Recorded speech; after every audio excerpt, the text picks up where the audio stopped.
If not for the rules of succession, Anne would have made the finest monarch of us all. These were the words reportedly spoken by Queen Elizabeth II in a rare private meeting, words that would echo through the walls of Windsor long after her passing. While Prince Charles ascended the throne in 2022, it is now Princess Anne, his only sister, who is rapidly emerging as the true moral backbone and strategic guardian of the monarchy. A new wave of palace revelations has exposed a long-guarded truth. Queen Elizabeth had quietly entrusted Princess Anne, and to a surprising extent, Catherine, the Princess of Wales, with a unique form of constitutional leverage. This informal but deeply symbolic power allows them to intervene when the reigning monarch's decisions risk damaging the crown's legacy, reputation, or alignment with royal principles. As tensions within the monarchy escalate, sources close to the palace have confirmed that Queen Elizabeth, disturbed by King Charles's increasing dependence on Camilla, conferred a silent guardianship role upon Anne in her final years. This safeguard clause, though not legally binding, is said to have been documented in personal correspondence and sealed inside the Queen's private papers. Anne was not only given the moral authority to act as the monarchy's last line of defense, but also empowered to veto decisions that could jeopardize royal dignity. At the time, this seemed merely symbolic, but now, amidst growing controversy surrounding Charles's private decisions, most notably, attempts to alter his will in favor of Camilla and her children, the clause is being invoked like never before. Equally unexpected is the inclusion of Catherine, Princess of Wales, in the Queen's private directive. Known for her grace and resilience, Catherine has become a unifying figure in public life and is reportedly seen by Elizabeth as the true embodiment of a future queen, dignified, modern, and morally unwavering. By aligning Anne and Catherine in this shared responsibility, Elizabeth II crafted a powerful, if unconventional, mechanism for safeguarding the throne, not through titles, but through trust. In a recent, quietly arranged gathering with senior royal correspondents, Princess Anne made a pointed statement: "We were raised not only to serve but to correct course when the ship begins to drift. I will stand behind my nephew because he still remembers who we are." This was not just familial loyalty. It was a direct message to Camilla, to Charles, and to the public. Anne stands firmly with William, not just as his aunt, but as a co-guardian of the monarchy's future. While King Charles remains on the throne, his effectiveness has come under scrutiny. His health, marred by persistent reports of bladder complications, and now a confirmed cancer diagnosis, has significantly slowed the transition of royal responsibilities to William. At the same time, insiders claim that Camilla has exerted unprecedented influence over private royal decisions, including inheritance planning and ceremonial representation. More than once, Charles has reportedly delayed transferring formal responsibilities to William under the pretext of tradition and timing. But sources say Anne sees a different truth. Camilla's reluctance to see William rise stems from the threat it poses to her own son's perceived place in royal society. Anne's reaction? Swift. Strategets. Unapologetes. It is understood that Anne has since launched a multi-pronged push to elevate William's role, demanding clarity and transparency on royal succession activities, blocking a proposed revision of Charles's will that would have funneled assets to Camilla's children.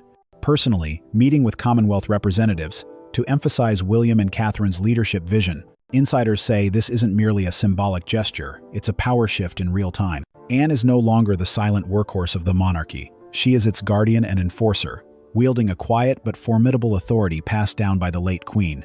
And with William stepping forward, with Catherine at his side, Princess Anne has declared, both in word and deed, "The legacy we defend was not built on affection. It was built on duty. And if duty calls me to oppose the king, I shall." Buckingham Palace has always been a fortress of tradition, a place where silence often speaks louder than words. But today, behind those gilded gates, silence has been replaced by whispers, and whispers by confrontation. Princess Anne's declaration of loyalty to William has triggered a quiet but unmistakable chain reaction inside the royal institution. According to multiple insiders, what the late Queen Elizabeth left behind for Anne and Catherine was not a symbolic gesture, it was a contingency plan. A mechanism meant to ensure that the monarchy's moral compass could never be hijacked by personal ambition or emotional weakness. Those who knew Elizabeth best say she foresaw this moment, a time when her eldest son, now King Charles, might let affection cloud judgment. The Queen's concern wasn't only about Camilla's presence, it was about her influence. In early 2025, reports about King Charles's declining health became impossible to ignore. What began as prostate treatment evolved into something far more serious: a cancer diagnosis that the palace could no longer conceal. Behind the official bulletins, sources describe a monarch increasingly dependent on those around him, particularly Queen Camilla. Palace aides have noticed changes in scheduling, communication, and delegation. Meetings once led by the king are now filtered through Camilla's private office. Decisions once reviewed by senior advisors are now delayed, altered, or quietly dismissed. And yet, those delays have consequences. One by one, essential royal duties, international visits, state ceremonies, Commonwealth meetings are being postponed or handled by Prince William. But instead of empowering him fully, Charles appears hesitant to formalize the transition. Behind closed doors, Camilla's presence has become a political force of its own. Reports suggest she has attempted to influence decisions on inheritance, titles, and even public appearances. Her insistence on controlling palace communication has alienated senior staff and caused frustration among William's team. The most controversial move came in late 2024, when a draft proposal for revising the royal will was circulated. It would have redirected portions of the Duchy of Lancaster's revenues, traditionally reserved for the sovereign's heir, to foundations linked with Camilla's family. When word reached Anne, she acted immediately. According to an aide present at the discussion, Anne confronted Lord Chamberlain directly and invoked the late Queen's sovereign safeguard, reminding the council that she had been entrusted to intervene in any act deemed dishonorable or detrimental to the royal legacy. The proposal was shelved within 48 hours. While Anne moves with authority, Catherine moves with grace. Her approach has been quieter, but no less effective. Working behind the scenes, she has coordinated public engagements to recenter William as the visible core of royal leadership. Every hospital visit, every charity event, and every diplomatic appearance is now framed as part of a steady transition without ever using the word itself. Sources close to Kensington Palace say Catherine's strategy is deliberate. She doesn't fight fire with fire, one aide said. She redirects the flame. It's a partnership Queen Elizabeth foresaw. Anne, the enforcer. Catherine, the bridge. One protects the institution, the other renews it. The internal division is no longer deniable.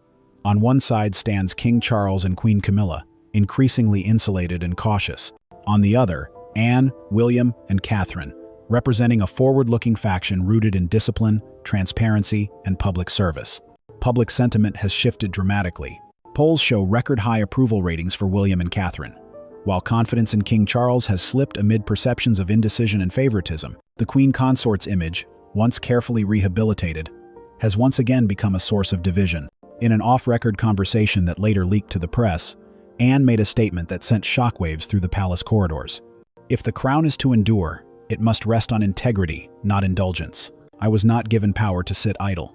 Within weeks, Anne quietly restructured her engagements to include high-profile meetings with Commonwealth representatives, defense officials, and constitutional scholars, signaling that she is not merely protecting the monarchy from scandal, but preparing it for its next phase. Behind her calm exterior lies a clear message.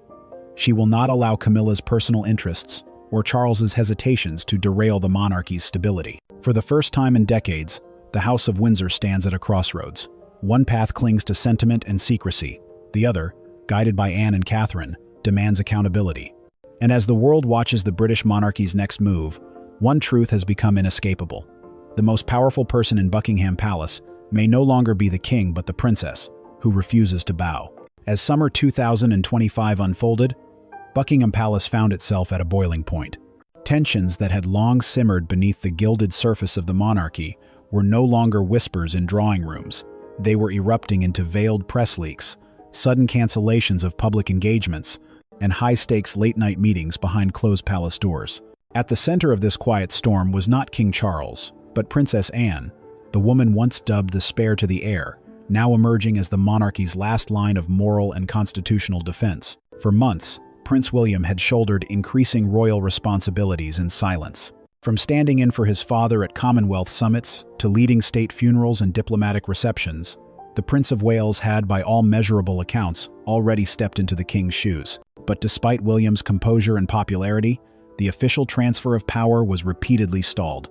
Behind the scenes, Camilla was lobbying for control over the king's estate and maneuvering her children Tom Parker Bowles and Laura Lopes into public and private positions of influence. This was the moment Princess Anne had been preparing for. According to two senior royal aides, the late Queen Elizabeth II had entrusted Anne with a confidential instrument of regency, an unpublished letter drafted in 2019, sealed in the sovereign's private archive, and only to be invoked if the reigning monarch's mental or physical incapacity jeopardized the dignity of the crown. The Queen referred to it as the Catherine Anne Accord. Crafted in the final years of her reign, the accord named both Princess Anne and Catherine, Princess of Wales, as dual executors of what the Queen called her stabilizing clause. If ever the monarch became compromised, not merely by illness, but by undue influence or conflict of conscience, these two women had the sovereign right to call for an emergency Privy Council assembly, with a majority vote from senior royals and legal advisors. They could override specific decrees, delay succession disputes, or demand temporary suspension of royal privileges. The revelation of this accord, still unknown to most of the British public, was privately confirmed during a restricted meeting held in the Green Drawing Room at Clarence House in June 2025. Sources say Princess Anne invoked it for the first time in royal history. What pushed Anne to act? On May 30th, 2025, King Charles, reportedly in a weakened state due to complications from urological surgery and ongoing cancer treatment, signed a private memorandum prepared by Camilla's legal team. This document proposed transferring partial custodianship of the Sandringham estate to a trust controlled jointly by Camilla and her son Tom. It also outlined a clause that would make Camilla the primary benefactor of Charles's art collection and private jewelry vault assets, traditionally earmarked for the reigning monarch's heir. When William confronted his father, Charles reportedly replied, "I owe Camilla peace of mind after everything she has endured." Princess Anne was incensed. In a rare public comment made during her visit to an RAF base in Northumberland, she said, "The crown does not exist to offer comfort to courtiers. Its duty is to the people, to the nation, and to its own unshakable principles." By mid-June, Anne summoned a select council, including Lady Sarah Chatto, the Duke of Kent, and Baroness Scotland, to Clarence House. There, she formally invoked the Catherine Anne Accord. Throughout these dramatic weeks, Catherine remained outwardly serene, but insiders confirm she was quietly instrumental. At Princess Anne's request, Catherine compiled a comprehensive dossier on Camilla's recent financial and PR interventions, including unexplained payments to foreign consultants and the discreet rehiring of controversial palace aides. Catherine's reputation for detail and discretion made her indispensable. Anne later told aides, "She is my calm in the storm, and the Queen saw that long before we did." Together, Anne and Catherine presented their findings to Prince William. By then, the crown's path forward had shifted irreversibly. Public support swiftly rallied behind Anne and William. Polls conducted by The Times and Ipsos Mori in July 2025 showed 72% of Britons supported immediate transfer of royal responsibilities to William, with only 12% supporting Camilla, retaining any estate authority. Camilla, facing backlash and isolation, cancelled several public appearances and retreated to Ray Mill House. Charles, reportedly torn and humiliated, withdrew from scheduled meetings for the first time since his diagnosis. Anne took charge not of the throne, but of its soul. And in doing so, she made it clear that the monarchy's legacy would not be decided by favoritism, sentiment, or opportunism. It would be safeguarded by clarity, conviction, and courage. The stage was now set for what royal insiders call the quiet coronation, a ceremonial acknowledgement that power had shifted, even if the throne had not. It was mid-July 2025 when Princess Anne took the unprecedented step of summoning Lord Chamberlain, the Queen's private secretary, Sir Clive Alderton, and 3 senior members of the Privy Council to Windsor Castle. The setting was quiet but ceremonial. Anne wore no military uniform, no regal sash, only a slate gray suit and her signature brooch, the same one Queen Elizabeth wore in 1952 during her first Privy Council session. It was no coincidence. Anne's message was clear. We are not staging a coup. We are preserving a legacy. While King Charles recuperated at Birk Hall under strict medical supervision, his public appearances reduced to pre-recorded messages and proxy signatures, the Crown's internal engine stalled. Decisions on Commonwealth appointments, military honors, and even royal patronages remained unsigned. But the greatest threat wasn't Charles's silence. It was Camilla's voice in his place. In recent months, Camilla had quietly begun inserting her allies into senior palace roles. Her personal secretary, Fiona Shelburne, was now overseeing interdepartmental communications. Her son, Tom Parker Bowles, had been listed as a cultural liaison for a royal heritage grant, raising serious questions of impropriety. Most troubling, however, was the discovery of a closed-door meeting between Camilla and estate lawyers at Sandringham, held without notifying Prince William or the Chancellor of the Duchy of Lancaster. Anne saw what few dared to say aloud. This wasn't a power vacuum. It was a power redirection. On July 18th, Anne presented a confidential document now referred to in palace circles as the Windsor Memorandum. Drafted with legal input from Queen's Counsel and reviewed by former Lord Justices, it outlined clear breaches in transparency, overreach by non-heirs, and misuse of royal seals during Charles's treatment periods. It also included medical testimony from the royal physician, stating that the king's judgment may have been impaired during key decisions made in late spring, particularly regarding the reassignment of several royal residences and the attempt to reallocate inheritance assets outside the line of succession. The document concluded with a recommendation. Effective immediately, Prince William would assume full sovereign duties, while King Charles retained ceremonial and spiritual roles until further medical evaluation. While Anne led the legal charge, Catherine became the emotional compass. On July 20th, during a visit to a children's cancer ward in Manchester, Catherine was asked by a young patient if a prince can become king while the old king is still alive. She paused, then smiled gently and replied, "Sometimes the crown isn't about waiting, it's about readiness." The remark went viral within hours. The public, already supportive of William's leadership, now viewed Catherine as the gentle yet unwavering queen in waiting. Her grace under pressure echoed the legacy of Queen Elizabeth herself. When Charles was informed of the Windsor Memorandum on July 21st, his reaction, according to insiders, was deeply emotional. While initial reports suggest he was reluctant to accept it, he did not reject it outright. His final condition, that no public announcement be made until he could deliver a televised address his last as active sovereign. However, Camilla reacted with fury. She accused Anne of stealing the throne by committee and allegedly attempted to pressure key royal advisors into signing a counter-decree. But the tide had turned. Even longtime loyalists to Charles recognized the need for structural transition. On July 22nd, Princess Anne made a rare televised appearance at the Royal Hospital Chelsea, flanked by veterans and NHS workers. Her speech, delivered without notes, ended with a line that would define this moment in royal history. The strength of a monarch is not measured by how long he reigns, but how faithfully he serves. And when that service falters, the duty falls to those who will not flinch. With those words, Anne not only sealed her position as the monarchy's moral guardian, she effectively ended the political ambitions of Camilla. The next chapter would belong to William. As autumn cloaked the British countryside in rust and gold, a quiet but definitive transformation began to grip the halls of Buckingham Palace. Following Princess Anne's public endorsement of Prince William and her activation of the Windsor Memorandum, the monarchy found itself at a crossroads between fading traditions and an assertive realignment of power.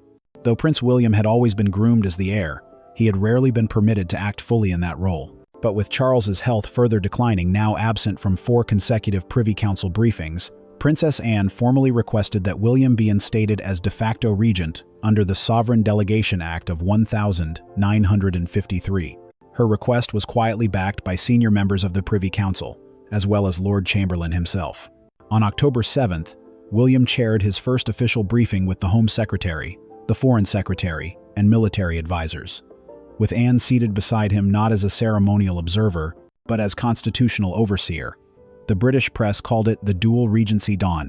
It was here that William made his first decisive move, issuing a temporary suspension of Crown Estate, restructuring plans pushed by Camilla and her son, Tom Parker Bowles. These plans would have reallocated assets from historic royal properties in Scotland toward newly created charitable entities under Camilla's name, a move Anne had previously labeled a commercial gutting of royal dignity. At a state engagement in Oxford, Catherine reappeared for the first time since her prolonged retreat for cancer recovery. Dressed in royal blue and flanked by veterans and nurses, she gave a short but poignant speech that ended with the words, "The monarchy must not only survive, it must be worthy of survival." The BBC broadcast the clip with limited fanfare, but the public response was overwhelming. Within 24 hours, the palace received over 160,000 letters of support, many addressed to Queen Catherine. Royal sources confirmed that Anne personally encouraged Catherine to resume select duties, viewing her not only as the future queen consort but as a moral stabilizer in a time of chaos. Camilla, however, did not retreat quietly.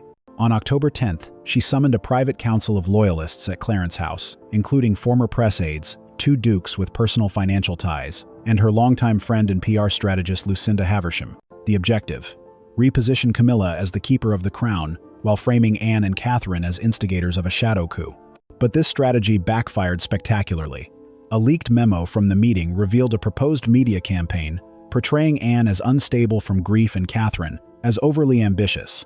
When the story was published in The Guardian, public backlash was swift and brutal. Within 72 hours, over a dozen MPs across party lines released statements condemning the Queen Consort's desperate grasp for legacy. Then came the most stunning development. A sealed letter, handwritten by Queen Elizabeth II in 2021, and marked, "Not to be opened until necessity requires," was retrieved from the Royal Archives by Anne under special authority.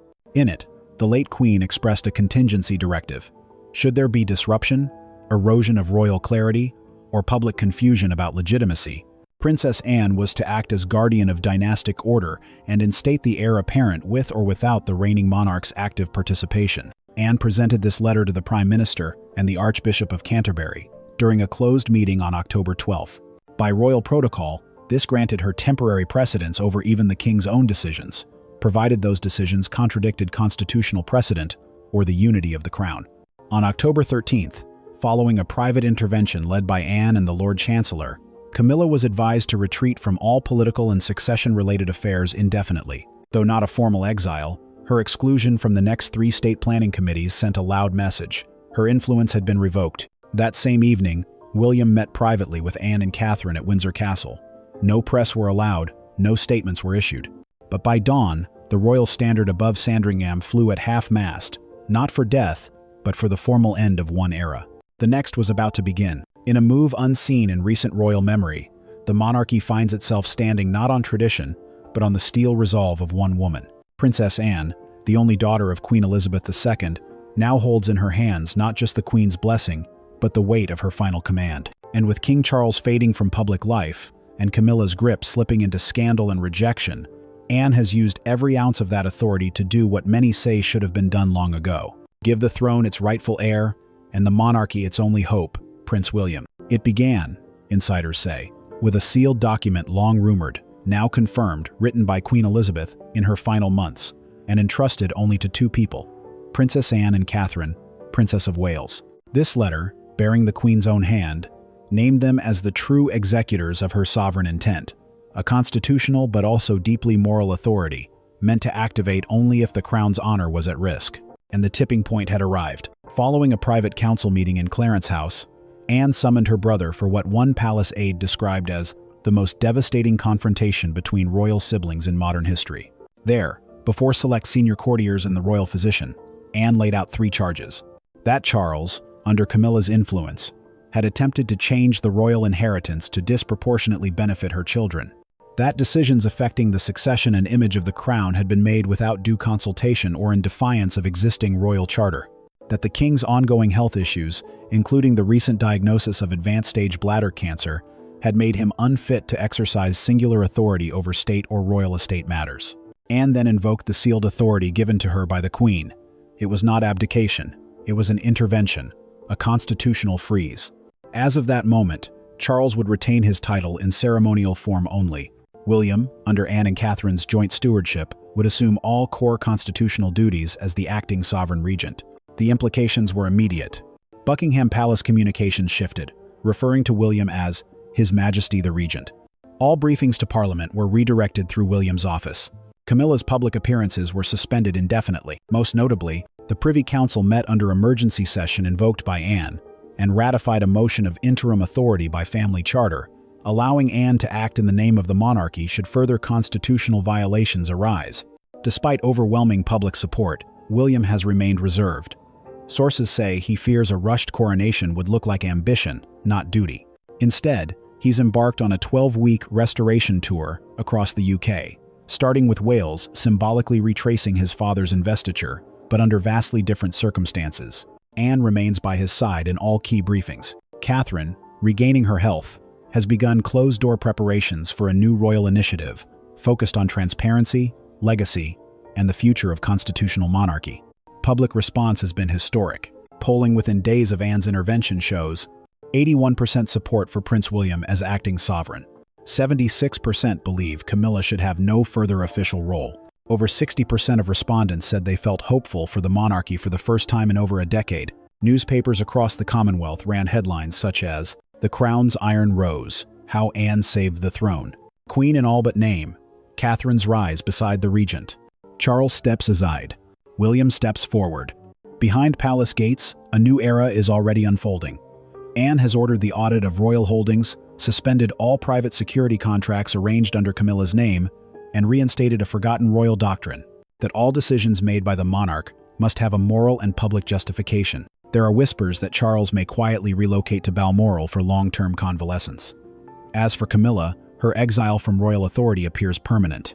A trusted insider says she is reviewing properties in Tuscany. In her first and only statement since these events, Anne stood on the steps of Windsor and said, simply, "My mother trusted me not because I am royal, but because I am loyal. I serve the crown, not a crown wearer, and I will protect it from all harm." With those words, the monarchy has not just been protected, it has been reborn.